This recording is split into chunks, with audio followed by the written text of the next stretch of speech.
Hello students. आज हम start लेंगे हमारा first head of income and that is income from salaries. Now you are welcome to the income that is under head salaries. So there is a cartoon being shown that if you're doing job, it's great. Now compute your income here. लेकिन ये salary income या income under head salary, इसका क्या मतलब है? ये head हमारा उन लोगों से रिलेटेड है, उन पर्सन से रिलेटेड है, उन असेसी से रिलेटेड है जो कहीं पे एम्प्लॉयड हैं, मे बी पार्ट टाइम और full time, that doesn't matter, लेकिन कहीं ना कहीं वो नौकरी कर रहे हैं। सो अगर उनको इनकम रेम्यूनरेशन या सैलरी के रूप में मिल रही है, that will be taxable under the head that is our first head of income and that is income from salary. So we start with इसको समझेंगे हम इस चैप्टर में। इसमें जो जो टॉपिक्स एक तरह से कुछ हम कवर करेंगे वो है कि होता कैसे है सैलरी, हम जो है वो किस तरह से कैलकुलेट करते हैं, उसका क्या बेसिस है, क्या रिक्वायरमेंट्स हैं, क्या कंडीशंस हैं। उसके बाद tax treatment of different types of salaries. Okay, so जो सैलरीज है उसकी कितनी कैटेगरीज हैं, उनको कैसे हम कैलकुलेट करते हैं। उसके अलावा हम इसमें तो नहीं एग्जैक्टली लेकिन हम इसके साथ एक जॉइनिंग एक और चैप्टर हम करेंगे and that is the second part of salary and that is the retirement benefits. उसके अलावा इस चैप्टर में हम करेंगे कुछ अलाउंसेस के बारे में पढ़ेंगे, कुछ परक्यूजिट्स के बारे में पढ़ेंगे। हमारी सैलरी हेड की इनकम जो टैक्सेबल होगी उसको कैलकुलेट करने के लिए हम ग्रॉस सैलरी में से 3 तरह की डिडक्शंस माइनस करते हैं, दैट इज़ अंडर सेक्शन 16। ये भी हम यहाँ पे डिस्कस करेंगे और उसके बाद या हम जो शुरू करेंगे या किस तरह से पूरे चैप्टर में हम क्या कैलकुलेट करेंगे, that is how to compute the salary और किस तरह से उसको किस सीक्वेंस में हम प्रेजेंट करते हैं। Yes, there is a sequence. जैसे ग्रॉस टोटल इनकम की कैलकुलेशन करने के लिए there is a sequence of 5 heads. Okay, so similarly salary head में भी जब आप इनकम फ्रॉम सैलरी को कैलकुलेट करेंगे तो एक सीक्वेंस में करेंगे। ओके, तो वो सीक्वेंस क्या होगी, किस तरह से होगी, ये कुछ पॉइंट्स हम यहाँ पे डिस्कस करेंगे। So now what is the basis of charge? तो क्या कंडीशंस हैं या क्या चीज़ें हमें ध्यान में रखनी है, कौन सी ऐसी इनकम्स हैं जो हमारी इनकम फ्रॉम सैलरी हेड में आएंगी, क्या पहचान है उनकी? तो इसमें सबसे बड़ी पहचान जो है वो है हर वो इनकम जो कि आपको मिल रही है जहाँ पे आपका यानी रिसीवर और गिवर का जो रिलेशनशिप है, यानी देने वाला जो इनकम को दे रहा है और जो इनकम को रिसीव कर रहा है, दोनों में एम्प्लॉयर और एम्प्लॉय का रिलेशनशिप है। सो अगर एक नियोक्ता और एक कर्मचारी का आपस में आप दोनों का रिलेशनशिप है, तभी जो भी आपका जो गिवर है या एम्प्लॉयर है अपने एम्प्लॉय को देगा, कुछ भी देगा, किसी भी नाम से देगा, because the person is doing the job, तो वो सारे की सारी हमारी इनकम्स जो हैं वो इनकम फ्रॉम सैलरी में आएंगी। इसके अलावा सैलरी जो है this is taxable on receipt basis also और ड्यू बेसिस ऑल्सो। यानी आप ये कह के बच नहीं सकते कि मुझे तो अभी सैलरी मिली नहीं। आपको सैलरी चाहे मिल गई है चाहे वो ड्यू हो गई है, आपकी वो दोनों तरह की सैलरी आपके उसी प्रीवियस ईयर में, जिस प्रीवियस ईयर में वो ड्यू हुई है या रिसीव हुई है, उसके लिए टैक्सेबल मानी जाएगी। ओके, उसके अलावा बोनस जो है इट इज़ टैक्सेबल, लेकिन ये आपका जो टैक्सेबल होता है this is always on the receipt basis, यानी जिस साल आपको ये बोनस मिलेगा। इसके अलावा आपका हम बात करेंगे that is if an individual receive salary from more than one employer.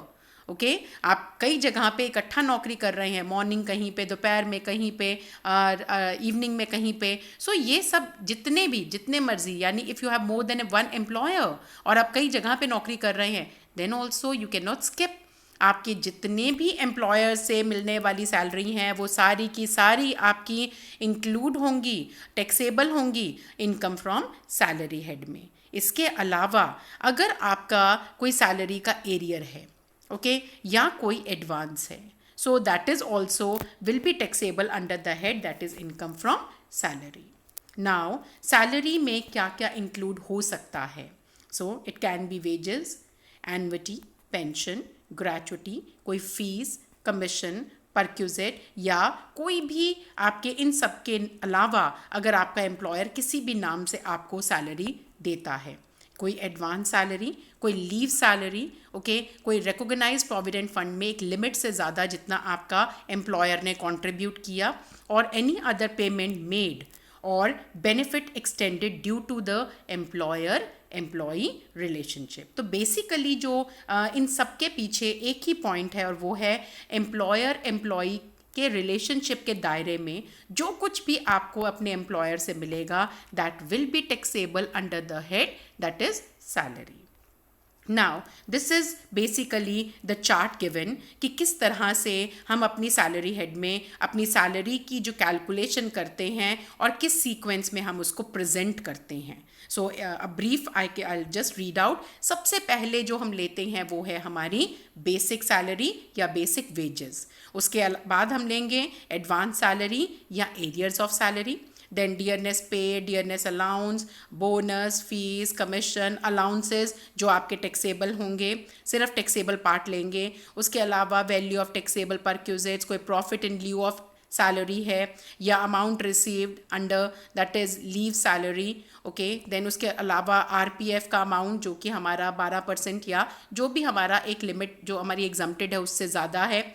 उसके बाद इसी पे इंटरेस्ट. उसके अलावा अनरिकॉग्नाइज प्रोविडेंट फंड से मिलने वाला पैसा या कोई टैक्सेबल पार्ट ऑफ ग्रेचुटी, यानी रिटायरमेंट के समय जो भी पैसा आपको मिल रहा है जितना टैक्सेबल है वो सारा का सारा भी यहाँ पे आएगा. सो ये सारा जब हम ऐड करेंगे हमारी आ जाएगी ग्रॉस सैलरी. लेकिन इस पे टैक्स नहीं लगता. इस पे टैक्स लगाने से पहले हमें 3 डिडक्शंस माइनस करनी पड़ेंगी, और वो 3 डिडक्शंस हैं हमारी standard deduction, entertainment allowance, okay, but entertainment allowance is applicable only for the government employees. और standard deduction जो है हमारी वो maximum है 50,000. एंटरटेनमेंट अलाउंस की मैक्सिमम लिमिट है 5,000. एंड प्रोफेशनल टैक्स जितना भी दिया हुआ है या एम्प्लॉयमेंट टैक्स जितना भी दिया हुआ है आपने पे करा है वो सारा का सारा आप माइनस करेंगे. तीनों को माइनस करने के बाद जो आपकी आएगी that will be your income from salary. So अब ये सारे चार्ट को हम डिटेल में अपने 2 चैप्टर्स में करेंगे of salary. One is when you are employed, अभी रिटायर नहीं हुए, और एक चैप्टर हम सैलरी का करेंगे that is at the time of retirement. So अब हम उसको फर्दर पढ़ेंगे. इसके अलावा हमारे 2 बहुत इम्पॉर्टेंट पॉइंट्स हैं जो आगे हमें कैलकुलेशन में ज़रूरत पड़ेगी और हमारे लिए जानने ज़रूरी हैं. और वो 2 पॉइंट्स हैं. वन इज़ सैलरी ग्रेड और स्केल ऑफ पे. So this is really important. कई बार आपकी सैलरी फिक्स्ड होती है. फॉर एग्जाम्पल आपको क्वेश्चन में दिया होगा कि आपकी जब अपॉइंटमेंट हुई है that is at the rate of 10,000 per month, बस और कुछ नहीं दिया. इसका मतलब आप 10,000 पे अपॉइंट हुए थे और 10,000 पे ही रिटायर हो जाएंगे, अनलेस कि कोई सैलरी आपकी बीच में बदले. लेकिन अदरवाइज आपको हर महीने हर साल 10,000 रुपया महीना ही मिलेगा. There will not be any increase और decrease in the salary. So that is known as the fix salary. लेकिन यहाँ पे हम बात कर रहे हैं सैलरी ग्रेड. अब ये सैलरी ग्रेड क्या होता है, यहाँ नीचे आप देखेंगे पैराग्राफ में एक एग्जाम्पल दिया हुआ है that a person is appointed on a particular date. Okay, हम कोई भी डेट ले लेते हैं, फॉर एग्जाम्पल 1 जनवरी. ओके, तो 1 जनवरी को एक पर्टिकुलर ईयर में एक पर्सन अपॉइंट हुआ और उसका जो ग्रेड है उसमें उसके अपॉइंटमेंट लेटर में दिया हुआ है he is appointed on this grade. Now this is not the fix salary. Just see grade की पहचान कैसे है. That is for example 2200-100-200-300-5,000-300-8,000. Now what does this mean? इसका मतलब है कि जब एक पर्सन जिस साल में भी अपॉइंट हुआ 1 जनवरी को, सो उस समय उसकी जो सैलरी, जो स्टार्टिंग सैलरी है उसको पूरा एक साल जो सैलरी मिलेगी that will B 2200 per month, पूरा एक साल. और जनवरी नेक्स्ट, यानी जिस साल वो अपॉइंट हुआ उससे अगले साल जनवरी में उसको एक इंक्रीमेंट मिलेगी. अब ये इंक्रीमेंट का अमाउंट क्या है, 100, वो जो छोटा सा अमाउंट है बीच में वो है. सो इसका मतलब अगली जनवरी में से उसको एक साल के लिए सैलरी कितनी मिलेगी?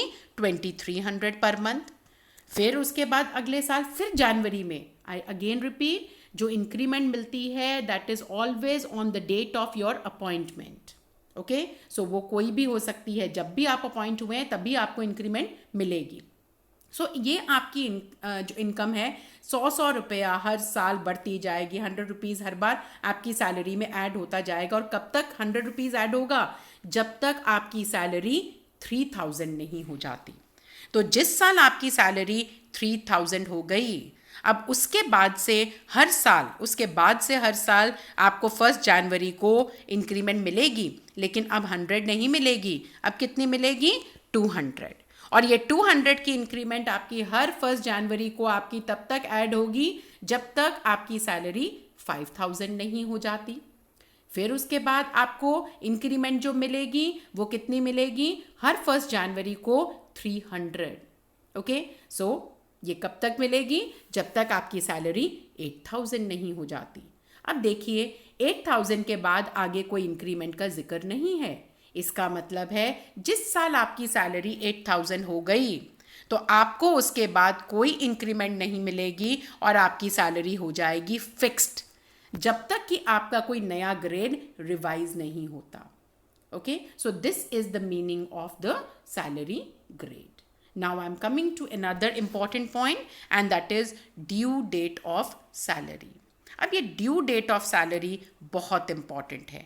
हमारा जो प्रीवियस ईयर है, जो हमने अपने फर्स्ट चैप्टर में पढ़ा, दैट स्टार्ट्स ऑलवेज फ्रॉम 1 अप्रैल, क्योंकि ये फाइनेंशियल ईयर होता है. 1 अप्रैल से शुरू होता है और 31 मार्च पे जाके अगले साल ख़त्म होता है. सो अब हमने कौन सी सैलरी लेनी है? हमने तो प्रीवियस ईयर के 12 महीनों की सैलरी लेनी है. कौन सी वाली लेनी है? This depends upon the due date of salary. So सबसे पहले हम देखते हैं in the case of the employees of government and semi government employees. इनके केस में जो सैलरी ड्यू होती है वो हर महीने की सैलरी अगले महीने, यानी करंट मंथ की सैलरी आपको अगले महीने की पहली तारीख को मिलेगी. सो पहली तारीख को मिलने का मतलब है कि आपको कैसे मिलेगी? अप्रैल की सैलरी मई में 1 मई को ड्यू होगी, मई की सैलरी 1 जून को. तो इस तरह से ऐसे केस में जो आपने 12 महीने की सैलरी लेनी है for the current previous year, वो आपकी कब से लेंगे आप? That is the salary that was due on 1 April. Yes, 1 अप्रैल 2019 को जो आपकी सैलरी सबसे पहली ड्यू हुई, और उसके बाद लास्ट कौन सी होगी? जो आपकी 1 मार्च 2020 को आपकी ड्यू हुई. यानी अप्रैल से लेके, यानी कौन सी वाली ले रहे हैं? March paid in April. Is that very clear? तो मार्च की सैलरी से लेके कहाँ तक जाएगी? फरवरी की सैलरी जो आपको मार्च में मिल रही है. Is that clear? तो ऐसे 12 महीने बनेंगे. लेकिन अगर आप एम्प्लॉई हैं किसी बैंक के या नॉन गवर्नमेंट एम्प्लॉई हैं, तो इन दैट केस आपको अप्रैल की सैलरी 30 अप्रैल को, मई की सैलरी 31 मई को, ओके, ऐसे ही जून की सैलरी 30 जून, यानी हर महीने की सैलरी उसी महीने के आखिर में ड्यू हो जाएगी. अब ऐसे में आपने पिछले मार्च की सैलरी नहीं लेनी, अब आप लेंगे करंट अप्रैल से लेके आपकी मार्च तक की salary. Is that clear? So this is how and you have to keep in mind. और ये ज़्यादातर आपको इन्फॉर्मेशन जो ड्यू डेट की है, ज़्यादातर आपको क्वेश्चन के, जब भी आपको प्रैक्टिकल क्वेश्चन आएगा इलस्ट्रेशंस में आप देखेंगे कि आपको लास्ट लाइन में मिलती है ये इन्फॉर्मेशन. ओके, तो ये इन्फॉर्मेशन जानना आपके लिए बहुत ज़रूरी है. अदरवाइज जो बेसिक सैलरी आप कैलकुलेट करेंगे उसी में गलती हो जाएगी और उसके साथ ही आपका पूरा क्वेश्चन भी गलत हो जाएगा. सो नाउ अब हम जो बात करने जा रहे हैं, आगे हम सैलरी हेड में बहुत सारी कैलकुलेशंस करेंगे. ओके, बहुत सारी कैलकुलेशंस करेंगे. वहाँ हर जगह में हमारे को जो सैलरी लेनी है, यानी मीनिंग ऑफ सैलरी जो लेना है, जिसका हम परसेंटेज लेंगे, वो आपका इस पूरे चार्ट में बताया गया है. लेकिन इसको थोड़ा सा आगे हम डिटेल में, जब हमारे पास ये टॉपिक्स आएंगे, रेंट फ्री हाउस का या हाउस रेंट अलाउंस का, ओके, या रिकॉग्नाइज प्रोविडेंट फंड का, या एंटरटेनमेंट अलाउंस का, तब हम इस चार्ट को दोबारा से रेफर करेंगे. सो अब हम स्टार्ट लेने जा रहे हैं, that is are again most important, basic salary के बाद हमारा नेक्स्ट इम्पॉर्टेंट है, दैट इज़ अलाउंसेस। अलाउंसेस होते क्या हैं? अलाउंसेस हमारे को कैश में दिए जाने वाले बेनिफिट्स हैं। कैश में, yes, please keep in mind it is always in cash. चाहे वो हमारे को किस लिए दिए जाते हैं, हमारे ऑफिशियल खर्चों को कंपनसेट करने के लिए, या फिर हमारे कुछ पर्सनल खर्चों को कंपनसेट करने के लिए। अलाउंसेस को हम 3 पार्ट्स में स्टडी करेंगे। First is fully taxable allowance, यानी जो आपको बस नाम याद रखना है, यानी ये अलाउंसेस जितने भी मिलेंगे सारा का सारा आपका टैक्सेबल होगा। उसके बाद हम करेंगे सेकंड कैटेगरी में पार्टली टैक्सेबल अलाउंसेस। ये कुछ हद तक एग्जम्प्टेड होंगे और रिमेनिंग आपके टैक्सेबल होंगे। और कुछ अलाउंसेस आपके ऐसे होंगे which will be fully exempted, यानी ये अलाउंस का नाम अगर आपको पता चलेगा तो this will be fully exempted. इसको हम थोड़ा आगे अब डिटेल में करेंगे। सबसे पहले आपको यहाँ पे एक चार्ट दिया जा रहा है फुली टैक्सेबल अलाउंसेस का। Allowances exempted up to specified limit का मतलब पार्टली एग्जम्प्टेड अलाउंसेस या partly taxable allowances, and the last is fully exempted allowances. So मैं फुली एग्जम्प्टेड अलाउंसेस को यहाँ पे पढ़ने जा रही हूँ। ये नाम से आप देख लीजिए, ये नाम जब भी आपके क्वेश्चन में आएगा आपको बस इतना समझना है कि ये अलाउंसेस आपके एग्जम्प्टेड होंगे। कौन से अलाउंसेस हैं फुली एग्जम्प्टेड? टैक्सेबल नहीं है ये बिल्कुल भी। कौन से हैं? फॉरेन अलाउंस या sumptuary allowance to high court और सुप्रीम कोर्ट जजेस, then allowances from that is UNO, और इसके अलावा per diem allowance for the use of hotel, boarding and lodging. इन अलाउंसेस के नाम से जब भी आपको क्वेश्चन में दिए होंगे this will be fully exempted. Now next अब हम कैटेगरी जो पढ़ने जा रही हूँ मैं वो है taxable allowances, the first category of allowances. Taxable मैंने कहा ये अलाउंसेस जब भी मिलेंगे सारा का सारा अमाउंट इनका टैक्सेबल है। इनमें एग्जाम्पल है, सबसे पहला बहुत कॉमन और सबसे ज़्यादा यूज़ में आएगा डियरनेस अलाउंस या डियरनेस पे। डियरनेस अलाउंस जो है this is directly related to inflation. जैसे ही मार्केट में महंगाई बढ़ती है तो उसको कंपनसेट करने के लिए जो आपका डीए का अमाउंट है वो भी बढ़ा दिया जाता है। तो डियरनेस अलाउंस और डियरनेस पे मतलब एक ही है, इनका पे करने का कारण एक ही है, लेकिन डियरनेस अलाउंस हमारी कई कैलकुलेशन में कंसिडर नहीं किया जाता। लेकिन अगर डियरनेस पे का नाम है, यानी डियरनेस पे के नाम से दिया जा रहा है, तब वो कंसिडर किया जाएगा। अब डियरनेस अलाउंस डियरनेस पे में कैसे पहचानेंगे? डियरनेस अलाउंस अगर अलाउंस दिया हुआ है और कुछ नहीं दिया हुआ, इसका मतलब वो सिर्फ बहुत ही थोड़ी कैलकुलेशंस में होगा हमारा यूज़ होगा, अदरवाइज़ वो ज़्यादातर में हम कैलकुलेशन के लिए कंसिडर नहीं करेंगे, लेकिन वैसे वो टैक्सेबल होगा। लेकिन डियरनेस पे की पहचान कैसे है? डियरनेस पे की पहचान है दैट पहला वो तो डियरनेस पे के नाम से दिया हुआ है, so this is the first identification. Second पहचान है कि डियरनेस पे कैसे दिया हुआ है कि डियरनेस अलाउंस और ब्रैकेट में दिया जा रहा है it is the part of the salary. And the third पहचान क्या है कि dearness allowance is considered for the calculation of retirement benefit. तो रिटायरमेंट बेनिफिट की कैलकुलेशन के लिए अगर डियरनेस अलाउंस क्वेश्चन में दिया जा रहा है कि वो कंसिडर हो रहा है, तो वो डियरनेस अलाउंस आपका क्या कहलाएगा? दैट इज़ डियरनेस पे। तो मैंने आपको 3 पहचान बताई हैं डियरनेस पे को पहचानने की। डियरनेस पे पहचान की क्या है? या तो नाम दिया हो dearness pay, second it is paid as terms of employment यानी सैलरी का पार्ट है, third it is considered DA is considered for retirement benefit. ये तीनों अगर दिए हुए हैं तो वो डीए आपका डीपी के नाम से जाना जाएगा, टैक्सेबल फुली होगा, लेकिन आगे कुछ कैलकुलेशंस या ज़्यादातर कैलकुलेशंस में ये कंसिडर भी किया जाएगा। इसके अलावा हम बात करेंगे CCA, City Compensatory Allowance. This varies. Basically, this is to compensate the expenditure that is different from city to city. अगर आप छोटे शहर में रहते हैं वहाँ पे आपको रहना बहुत महंगा नहीं है, लेकिन जैसे ही आप दिल्ली जाएंगे, मुंबई जाएंगे, बेंगलुरु जाएंगे, इन दैट केस सिटी जैसे ही आप बदलते हैं वहाँ पे कॉस्ट ऑफ लिविंग आपकी बढ़ जाती है। उस कॉस्ट ऑफ लिविंग को कंपनसेट करने के लिए, उस महंगाई को कंपनसेट करने के लिए, जो शहर की महंगाई है उसको कंपनसेट करने के लिए आपको मिलता है city compensatory allowance. So this is again fully taxable.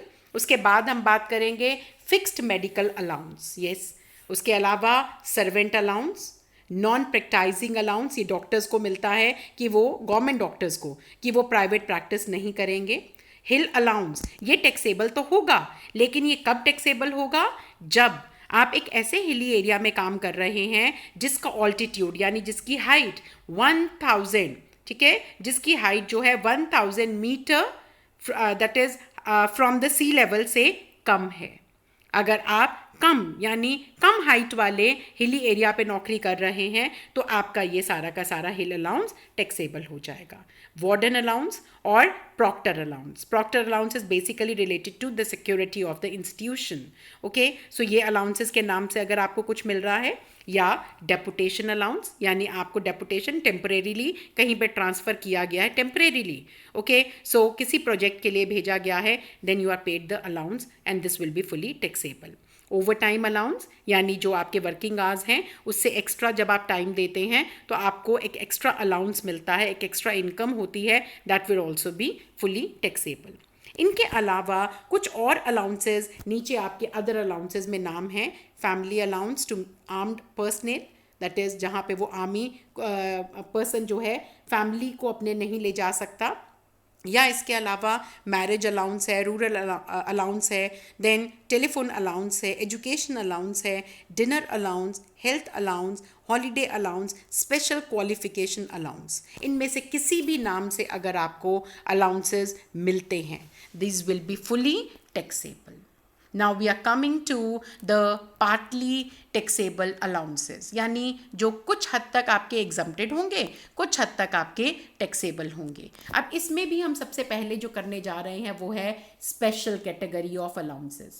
अब ये special allowances partly exempted में किस लिए मिलते हैं? ये जो partly taxable allowances में special allowances हैं, ये आपको दो कारण से मिल सकते हैं। पहला, आप अपनी ऑफिशियल ड्यूटी यानी ऑफिशियल खर्चों को कंपनसेट करने के लिए।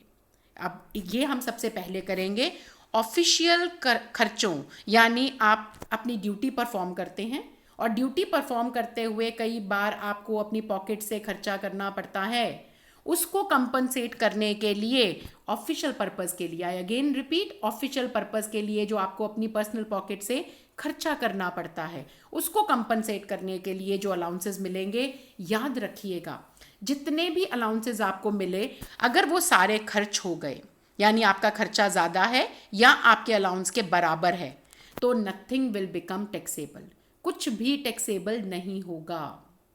लेकिन अगर आपको अलाउंस मिला है ज़्यादा, फॉर एग्जाम्पल 10,000, लेकिन खर्चा आपका एक्चुअल जो हुआ है वो सिर्फ 8,000 है, इन दैट केस 2,000 अभी आपके पास बच गया, now that will become taxable. So अगर तो खर्चा आपका 10,000 अलाउंस मिला और आपका 10,000 ही खर्चा हो गया या 11,000 खर्चा हो गया, in that case all full amount of allowance will be exempted. लेकिन अगर खर्चा आपका अलाउंस के अमाउंट से कम है तो जितना भी एक्सेस है वो आपका टैक्सेबल हो जाएगा। अब इसमें आपके एग्जाम्पल्स हैं ट्रैवलिंग अलाउंस, यानी जब आपको अपने ऑफिशियल टूर के लिए ट्रैवल करना पड़ता है तो वो कॉस्ट ऑफ ट्रैवलिंग, और जब आप टूर पे जाते हैं तो खाने पीने का खर्चा होता है, दैट इज़ डेली अलाउंस। उसके अलावा कई बार आप अपनी कन्वेंस, आप अपना बाइक है, अपनी कार है, अपने ऑफिशियल पर्पज़ के लिए यूज़ करते हैं तो वो कन्वेंस अलाउंस। उसके अलावा कई बार काम ज़्यादा हो जाता है तो आपको किसी हेल्पर की हेल्प लेनी पड़ती है और आपको अपनी पर्सनल पॉकेट से उसको पे करना पड़ता है, for that allowance. Then academic allowance कि आप अपने आप को अपडेट करें, चाहे वो टीचर हैं, चाहे आप कोई सेल्समैन हैं, अगर आपको अपडेट करने के लिए एक अलाउंस मिलता है कि आप जाइए कुछ ट्रेनिंग लीजिए, अपने आप को अपडेट करिए, कुछ रिसर्च करिए, सो दैट इज़। उसके अलावा जब आपके ऑफिशियल प्रेमिसेस में आपकी यूनिफॉर्म कंपल्सरी है, तो वो यूनिफॉर्म को कंपनसेट, यूनिफॉर्म का खर्चा और उसकी जो उसकी परचेज और उसकी सिलाई, यानी यूनिफॉर्म जब आप खरीदते हैं उसके कपड़े का खर्चा और उसकी सिलाई जो आप टेलर को देते हैं, उन सब का खर्चा कंपनसेट करने के लिए आपको मिलता है uniform allowance. So these are all taxable, लेकिन taxable these are all fully exempted. Okay, लेकिन एग्जम्प्टेड कब होंगे? जब वो आपका खर्चे के बराबर है या खर्चा आपका ज़्यादा है. लेकिन अगर ये अमाउंट आपको मिला ज़्यादा और खर्चा आपका कम है तो एक्सेस मिला जितना है दैट विल बिकम टैक्सेबल. तो ये हमारे फर्स्ट कैटेगरी थी स्पेशल अलाउंसेस की ऑफ पार्टली टैक्सेबल अलाउंसेस. अब हम बात करेंगे स्पेशल अलाउंसेस, दूसरी कैटेगरी. ये हमारे स्पेशल अलाउंसेस ये आपको मिलेंगे बच्चे आपके चैप्टर में, बिल्कुल चैप्टर के आखिर में, जहाँ पे आपकी थ्योरी ख़त्म हो रही है. एक अपेंडिक्स दिया हुआ है, ये डिटेल में आपको वहाँ पे मिलेंगे. ये अपेंडिक्स आपकी उसी बुक की आपकी मैंने यहाँ पे कॉपी करी है, तो यहाँ से आप देख सकते हैं. तो अपेंडिक्स में अब हम करने जा रहे हैं वो स्पेशल खर्चे जो आपके पर्सनल एक्सपेंडिचर, पर्सनल पर्पस के लिए जो आपने करे हैं, उनको कंपनसेट करने के लिए दिए जा रहे हैं. इसमें सबसे पहली कैटेगरी है special compensatory allowances of the nature of 5 allowances. इस फर्स्ट वाली कैटेगरी में 5 अलाउंसेस हैं. कौन कौन से? Special compensatory hilly area allowance, दूसरा है high altitude allowance, next uncongenial climate allowance, then snow bound area allowance and avalanche allowance. ये 5 कैटेगरी ऑफ अलाउंसेस की नीचे डिस्क्रिप्शन दी जा रही है ऑफ द अमाउंट्स, कि मैक्सिमम आपको इस पे एग्जम्पशन कितनी मिल सकती है. लेकिन याद रखिएगा ये जो आपको नीचे एग्जम्पशन दी जा रही है ये पांचों के लिए अलग अलग नहीं है. आप पांचों अलाउंसेस का मिला हुआ अमाउंट का करेंगे टोटल, और उस टोटल में से एक ही बार ये नीचे दी गई एग्जम्पशंस को माइनस करेंगे. अब वो जो एग्जम्पशंस नीचे दी गई हैं दे वेरी, वो बदलती हैं विद द प्लेस जहां पे आप रह रहे हैं. ओके, तो जैसी जगह है उसके हिसाब से आपको एग्जम्पशन मिलेगी. लेकिन याद रखिएगा मैंने कहा फर्स्ट पॉइंट में जो 5 अलाउंसेस हैं आप उनके अमाउंट का करेंगे टोटल, और एक ही बार उसमें से ये एग्जम्पशन माइनस करेंगे. और वो एग्जम्पशन हो सकती है बाय जो यहाँ पे फर्स्ट कैटेगरी का रोमन नंबर 1. यस, ये रोमन नंबर 1 की पहचान है 800, रोमन नंबर 2 का 7000, रोमन नंबर 3 300. ओके, सो ये हमारे जो हैं ये हमारे फर्स्ट के 3 आपके नंबर्स हैं, 3 रोमन नंबर्स हैं, फर्स्ट, सेकेंड एंड थर्ड. और इसके अकॉर्डिंगली हमारा जो अमाउंट्स हैं ये हम यहाँ पे लेंगे 800 पर मंथ या 7000 पर मंथ या 300 पर मंथ. एक बारी बस हम माइनस करेंगे इन पांचों अलाउंसेस के टोटल में से. Okay, depending upon the place. अब आती है second category. Second category that is of special compensatory allowances in the nature of border area allowance, remote locality allowance या डिफिकल्ट एरिया अलाउंस या डिस्टर्ब्ड एरिया अलाउंस. पहले वाली category में थे 5 allowances, second वाली कैटेगरी में कितने अलाउंसेस हैं? 4. अगेन चारों अलाउंसेस का आप इकट्ठा टोटल करेंगे फॉर द सेकंड कैटेगरी, और उसके बाद नीचे आपको एग्जम्पशन के पॉइंट दिए जा रहे हैं. वो डिपेंड करते हैं कि आप कौन सी जगह पे रह रहे हैं. तो जो भी आपका जगह के अकॉर्डिंगली एग्जम्पशन का पॉइंट बनता होगा वो आप एक ही बारी में माइनस करेंगे चारों अलाउंसेस का टोटल करने के बाद. अब वो अमाउंट हमारे देखिए ज़रा, फर्स्ट वाले पॉइंट में जो सब पॉइंट्स थे वो थे रोमन नंबर्स के accordingly, that is Roman number 1, Roman number 2, Roman number 3. लेकिन सेकंड वाले पॉइंट में जो हमारे पॉइंट्स दिए हुए हैं, सब पॉइंट्स हैं, वो हमारे अल्फ़ाबेटिकली दिए हुए हैं. यानी ए पॉइंट का 1300, बी आपका जो है 1100, सी का 1050 पर मंथ, डी का 750 पर मंथ, ई है हमारा 300 पर मंथ एंड एफ है 200 पर मंथ. ओके, तो आप चारों अलाउंसेस का अमाउंट टोटल करेंगे और उसमें से इनमें से कोई भी जिस कैटेगरी में भी आप फॉल करते हैं आप उसमें से एक बार ही ये अमाउंट को माइनस करेंगे as exemption and remaining will become taxable.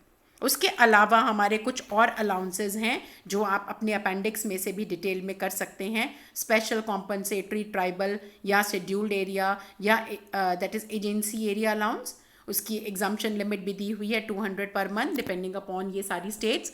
उसके अलावा आपको एक ऐसा अलाउंस है that is given to the transport system में जो ड्राइवर हैं, कंडक्टर हैं, वो आपके सपोज करिए ट्रक है, वो ट्रक का ड्राइवर और उसके साथ जो उसका क्लीनर होता है, ओके, अटेंडेंट होता है, ये दोनों जगह जगह देश के कई हिस्सों में जाते हैं और ट्रक के साथ जब तक वो सामान एक जगह से दूसरी जगह पहुंचा नहीं देते वो साथ साथ रहते हैं। तो उनको कई सारे खर्चे करने पड़ते हैं, उन खर्चों को कंपनसेट करने के लिए उनको ट्रांसपोर्ट अलाउंस मिलता है, ओके। और ये ट्रांसपोर्ट अलाउंस आपका एग्जम्प्टेड होगा, लेकिन कितना होगा? 70% ऑफ सच अलाउंस और 10,000 per month which ever is less.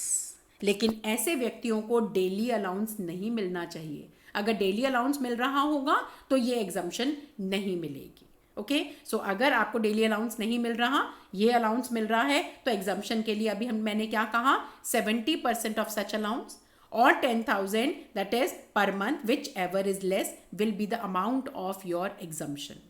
दोनों में से जो अमाउंट कम है वो आप माइनस करेंगे अपने एक्चुअल मिले हुए अलाउंस के अमाउंट से। अब ऐसा ही बहुत इंपॉर्टेंट है, नेक्स्ट आपका बहुत कॉमनली आता है children education allowance. Children education allowance पूरे इंडिया में लागू है, आपको एग्जम्पशन मिलती है, ओके। अब ये जितना भी चिल्ड्रन एजुकेशन अलाउंस मिला, चाहे जितने मर्जी आपके बच्चे हैं और जितने मर्जी बच्चों के लिए मिला, लेकिन जो छूट है, जो एग्जम्पशन है, वो आपको मिलेगी सिर्फ 2 बच्चों के लिए। और 2 बच्चों के लिए भी कितनी एग्जम्पशन आपको मिलेगी? 100 rupees per month per child, okay. So if it is maximum up to 2 children, okay, so एक बच्चे के लिए कितना हो गया? 1200, और दूसरे बच्चे के लिए भी अगर तो 1200।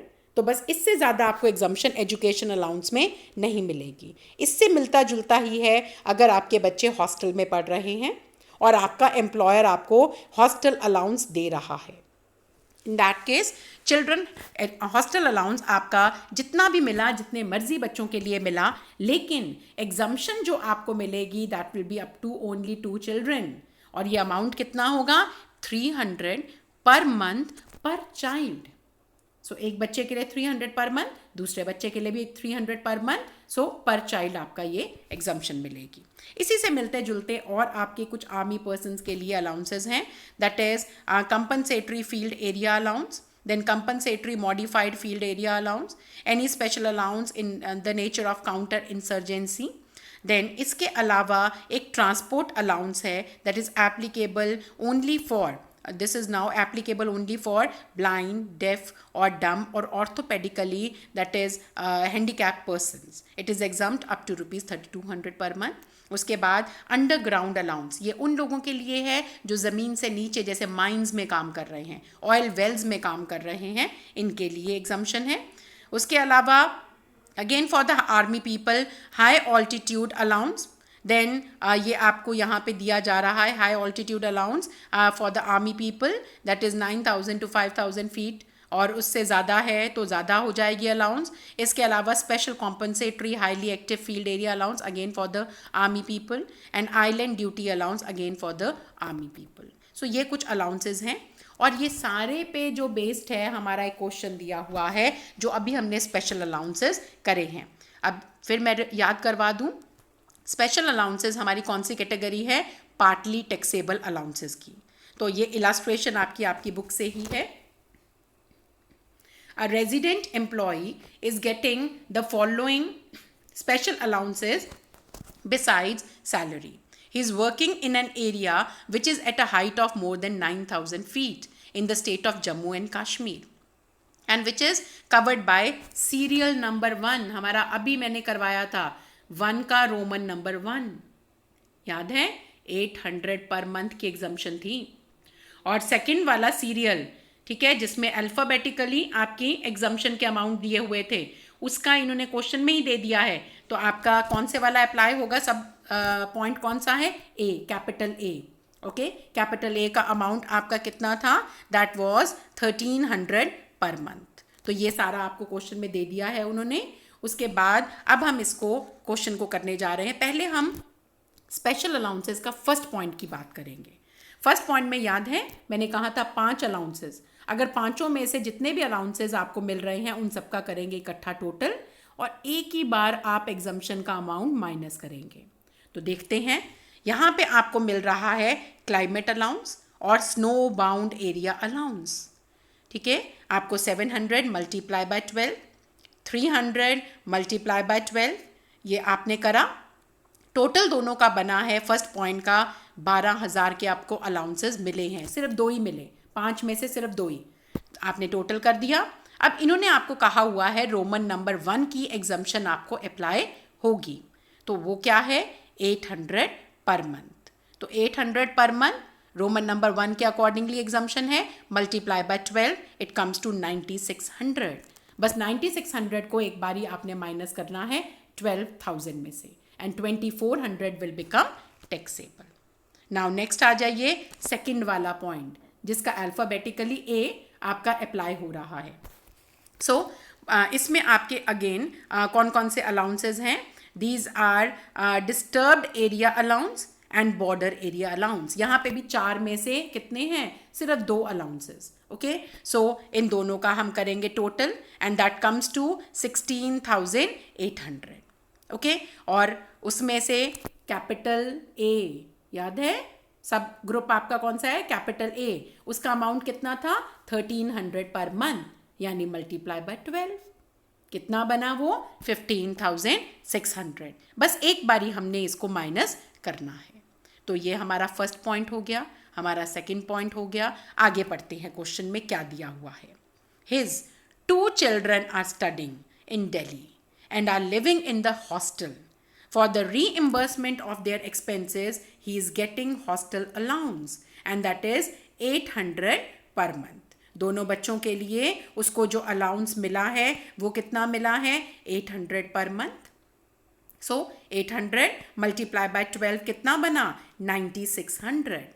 ओके, लेकिन इस पे हमें एग्जम्पशन मिलती है, तो वो कितनी मिलेगी, 300 प्लस 300, क्योंकि 2 बच्चे हैं। ठीक है, how much it comes to, that is 600 per month, यानी 600 को हम मल्टीप्लाई करेंगे 12 से, एंड दैट कम्स टू 7200।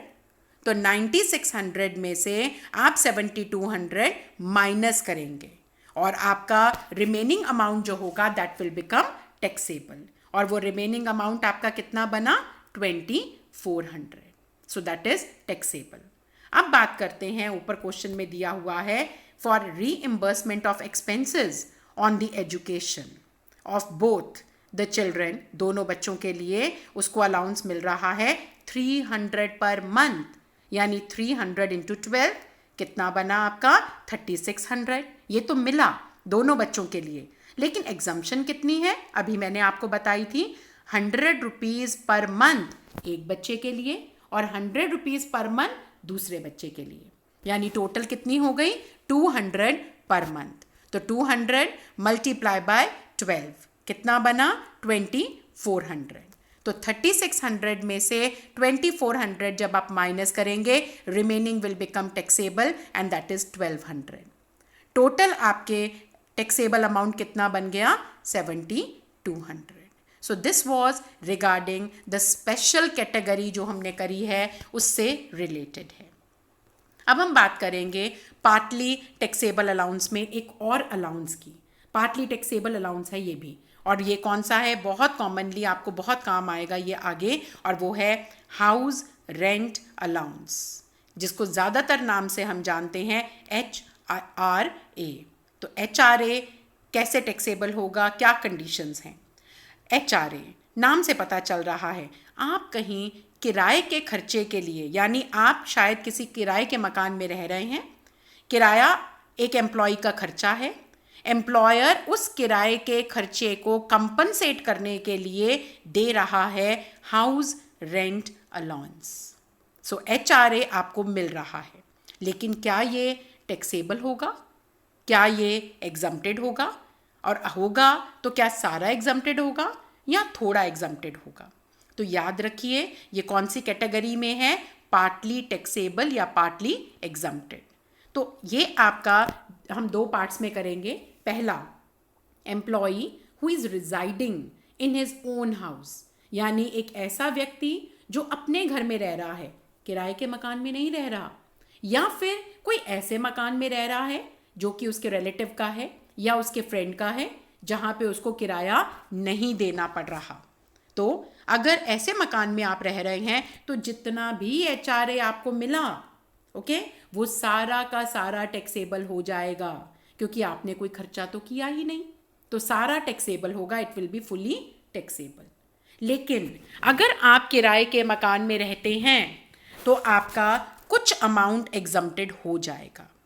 तो अगर आप किराए के मकान में रहते हैं, एग्जम्प्टेड अमाउंट निकालने के लिए राइट साइड पे देखिए 3 ABC करके पॉइंट्स दिए हुए हैं। ये आपको कैलकुलेट करने पड़ेंगे अपने वर्किंग नोट्स में, और वर्किंग नोट्स में से इन तीनों पॉइंट्स को कैलकुलेट करने के लिए मैं पढ़ने जा रही हूँ। पहला पॉइंट आपको क्वेश्चन में दिया होगा कि अगर आप किराए के मकान में रह रहे हैं तो कितना किराया पे कर रहे हैं, तो वो रेंट पेड आपको क्वेश्चन में मिल जाएगा। उसमें से आप माइनस करेंगे अपनी सैलरी। अब यहाँ पे बात आती है सैलरी। ये सैलरी के लिए मैंने थोड़ी देर पहले एक चार्ट की बात जिक्र किया था। उस चार्ट में HRA के पॉइंट से रिलेटेड दिया हुआ था। सैलरी का मतलब यहाँ पे नीचे देखिए दिया भी हुआ है, basic salary plus DP, DA that is bracket में इफ पार्ट ऑफ सैलरी का मतलब क्या है, डियरनेस पे। अगर डियरनेस पे है तो आएगा। और तीसरी चीज़ जो आएगी लेकिन कब आएगी, और वो है कमीशन, लेकिन नॉर्मल कमीशन नहीं आएगी। कौन सी वाली आएगी, that is if it is related to turnover. Okay, so अगर आपको तीन चीज़ें क्वेश्चन में मिली, बेसिक सैलरी, डियरनेस पे और कमीशन ऑन टर्नओवर, तो आप तीनों का करेंगे टोटल और उसका लेंगे 10% और वो रेंट पेड में से माइनस करेंगे। याद रखिएगा, आंसर अगर प्लस में आता है, यानी रेंट पेड ज़्यादा है और 10% ऑफ सैलरी कम है, तभी आपका इस पॉइंट का आंसर आएगा। अदरवाइज अगर रेंट पेड और 10% ऑफ सैलरी बराबर है, सेम है, सो इन दैट केस आंसर आएगा आपका नील। पहले वाले पॉइंट का आंसर आएगा नील। या फिर रेंट पेड आपका कम है और 10% ऑफ सैलरी ज़्यादा है, तब भी आंसर आप माइनस में नहीं निकालेंगे, तब भी आपका फर्स्ट पॉइंट का आंसर क्या होगा, दैट इज नील। यानी आंसर कब निकालना है, जब रेंट पेड ज़्यादा है और 10% ऑफ सैलरी कम है। अदरवाइज आप दोनों केसेस में क्या लिखेंगे, नील। नेक्स्ट आ जाइए। नेक्स्ट पॉइंट है, आप कहाँ पे रह रहे हैं, कि कौन से शहर में रह रहे हैं, यानी कौन से शहर में किराए के मकान में रह रहे हैं, उसके अकॉर्डिंगली। अगर तो आप नॉर्मल किसी भी शहर में रह रहे हैं, वो मेट्रोपॉलिटन सिटी नहीं है, ठीक है, तो इन दैट केस आपकी ये जो तीन सैलरी हमने कैलकुलेट करी हैं, basic salary plus DP plus commission on turnover, जिसका हमने लिया था 10%, उसी सैलरी का आप लेंगे 40%। और लास्ट है हमारा, दैट इज उसके बाद 40% हम लेंगे जब आप नॉर्मल शहर में रह रहे हैं। लेकिन अगर आप 4 बड़े शहरों में मेट्रोपॉलिटन सिटी में रह रहे हैं, दिल्ली, मुंबई, चेन्नई या कोलकाता में, तो यही परसेंटेज हो जाएगी 50%। और लास्ट है हमारा पॉइंट HRA, जो आपको एक्चुअली मिल रहा है, ये आपके क्वेश्चन में दिया होगा। तीनों में से जो सबसे कम अमाउंट होगा वो होगा अमाउंट टू बी एग्जम्प्टेड, और आप एक्चुअल HRA में से आप ये एग्जम्प्टेड अमाउंट जो तीनों में से कम है माइनस करेंगे, और रिमेनिंग अमाउंट अगर बचा तो दैट विल बिकम टैक्सेबल। इसको हम करेंगे अपने क्वेश्चन की मदद से। This is illustration 3 from your own book.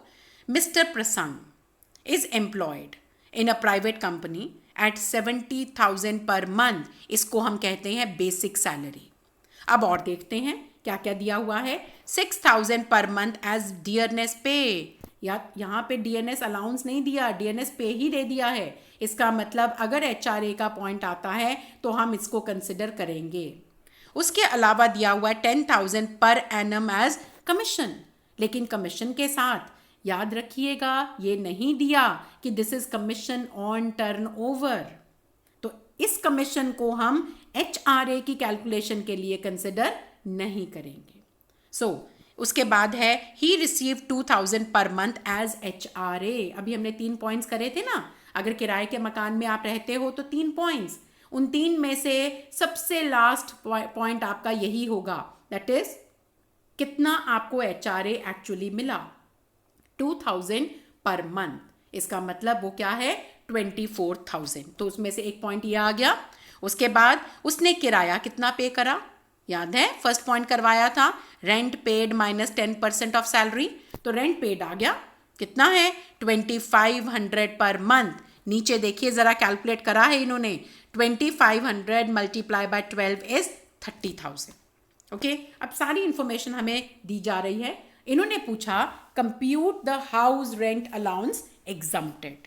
तो इसको कैलकुलेट करने के लिए सबसे पहले तो हमें चाहिए वो सैलरी जिसका हम लेंगे 10%, और दूसरा हम क्या लेंगे 40%, क्योंकि ये मेट्रोपॉलिटन सिटी नहीं है। ओके, तो टोटल सैलरी आ गई 9,12,000। अब हम अपना क्वेश्चन शुरू कर सकते हैं। यहाँ पे सबसे पहला पॉइंट इन्होंने लिया है कितना HRA मिला, दैट इज 24,000। कैसे आया, 2000 मल्टीप्लाई बाय 12। दूसरा पॉइंट है कितना किराया पे करा, 2500 मल्टीप्लाई बाय 12, 30,000। और हमारी ऊपर टोटल सैलरी आई थी 9,12,000। ओके, इसका लेंगे 10%, पूरे साल की सैलरी का हमने ले लिया 10%, माइनस किया। देखो ज़रा, रेंट पेड से आपके 10% ऑफ सैलरी ज़्यादा है, आंसर माइनस में नहीं निकालना, बल्कि हम क्या लिखेंगे, nil. And the last point is 40% of the same salary 9,12,000 का। सो आंसर आ गया। अब तीनों में से हम देखेंगे which ever is less. Which ever is less तीनों में कौन सा है, निल का मतलब 0 है, इसका मतलब सबसे कम अमाउंट कौन सा है, निल। तो अब आप आंसर क्या लिखेंगे जो इन्होंने पूछा है, इन्होंने पूछा हाउस रेंट अलाउंस एग्जम्प्टेड कितना होगा, तो आप लिखेंगे HRA एग्जम्प्टेड विल बी निल, यानी कुछ भी आपको एग्जम्पशन नहीं मिलेगी, जितना HRA आपको मिला सारा का सारा आपका टैक्सेबल हो जाएगा। So this was all regarding, हमने जो स्टार्ट लिया है कि सैलरी का मतलब क्या है, और साथ में हमने अभी उसका एक हिस्सा करा है, एक पार्ट करा है, but again very important, and that is allowances. और आपको इसका थ्योरी का क्वेश्चन भी आ सकता है और प्रैक्टिकली भी ये बहुत इंपॉर्टेंट है। तो अलाउंसेस हमने करे 3 कैटेगरीज में, fully taxable, partly taxable and fully exempted. अब आप इसको रिवाइज करेंगे, इसके बाद नेक्स्ट टॉपिक में हम नेक्स्ट अपना सैलरी को कंटिन्यू करेंगे। Thank you.